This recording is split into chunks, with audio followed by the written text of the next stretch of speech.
Hello everyone, welcome back to our channel. This is Navni Gulati from Team Lexus and Company back with another video. हमने पिछले video में बात किया था about triple तलाक। Triple तलाक पे शायरा बन्नू केस पे बात की थी हमने बात करी थी सुप्रीम कोर्ट की कंटेंशंस की। अब हम बात करने वाले थे जजमेंट की कि फाइनली इंडिया में क्या रूल प्रिवेल करता है। तो टॉकिंग अबाउट द जजमेंट, जो इस केस में मेन कंटेंशन था जो सुप्रीम कोर्ट में उठा, क्या फंडामेंटल राइट्स की क्या एक बहुत असेंशियल मुस्लिम राइट्स की रिलीजियस प्रैक्टिस है ट्रिपल तलाक, क्या ये वॉयलेटिव है फंडामेंटल राइट्स को। तो ये दो कंटेंशंस उठी थी सुप्रीम कोर्ट में। 6 जजेस बेंच बैठा था इस केस के लिए एंड अब हम देखते हैं क्या बात हुई। सबसे पहले 2 जजेस थे, चीफ जस्टिस जगदीश कहर और चीफ जस्टिस अब्दुल नज़ीर। इन दोनों ने कहा कि ट्रिपल तलाक एक रिलीजियस प्रैक्टिस है मुस्लिम पर्सनल लॉ की and article 25 of our Indian constitution protects the religion and right to practice religion, इसलिए सुप्रीम कोर्ट इस मैटर में इंटरफेयर नहीं कर सकता। इन 2 जजेस ने कहा कि सुप्रीम कोर्ट का कोई राइट नहीं है, इंस्टेंट ट्रिपल तलाक एक रिलीजियस प्रैक्टिस है और आर्टिकल 25 उसी को प्रोटेक्ट करता है। तो जुडिशरी डिसाइड नहीं कर सकती कि इस प्रैक्टिस को बैन किया जाए या ना किया जाए, हालांकि पार्लियामेंट के पास ये पावर है। ये तो चीफ जस्टिस जगदीश कहर और जस्टिस अब्दुल्ला नज़ीर ने कहा।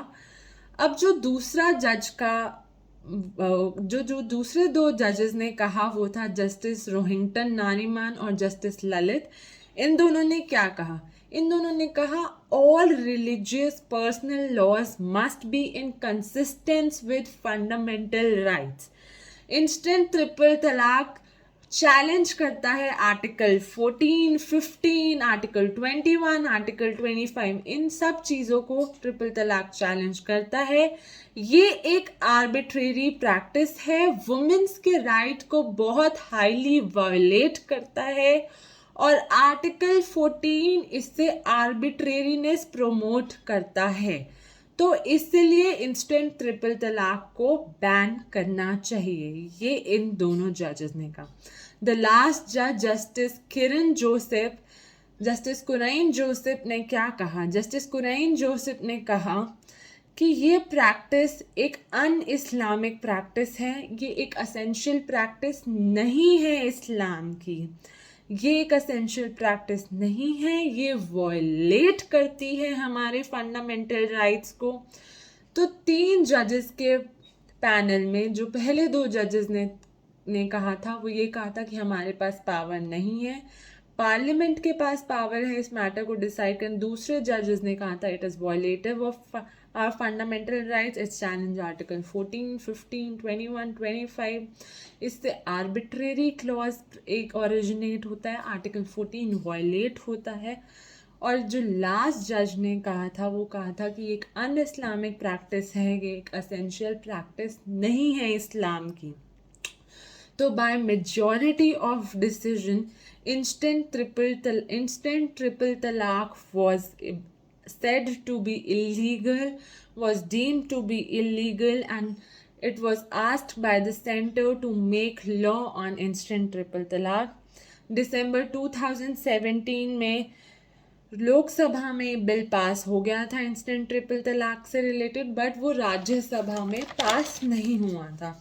तो फाइनली सितंबर 2018 में कैबिनेट ने एक ऑर्डिनेंस क्लियर कर दी थी जिसमें ट्रिपल तलाक को एक ऑफेंस बताया गया, जिसमें 3 साल की जेल भी प्रिस्क्राइब करी गई। जुलाई 2019 में इसको लोकसभा, राज्यसभा और प्रेसिडेंट सबका अप्रूवल मिल गया। जो मेन एलिमेंट्स हैं इस बिल के वो ये हैं।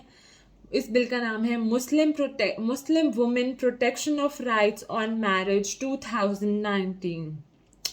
Triple talaq, whether written or electronic, to be void and illegal. The act makes triple talaq a cognizable offense with 3-year punishment. Wife or the person related to the blood or any other person related to the marriage can file a complaint. Magistrate के पास power है triple तलाक में bell देने की, as triple तलाक is a non bailable offence. Woman is entitled to get all the allowances while the dissolution of marriage has happened or the case is going on. Minor child की custody wife के पास रहेगी. So that is the broad categories and the broad parameters which are mentioned in the bill, and finally the verdict has been passed for the betterment of our society and for the upliftment of social growth of our society. So let's hope and make our country proud by these judgments and initiatives, so we will move forward to a better country and make a better place in the world. Thank you so much for watching, guys. That is it for today's video.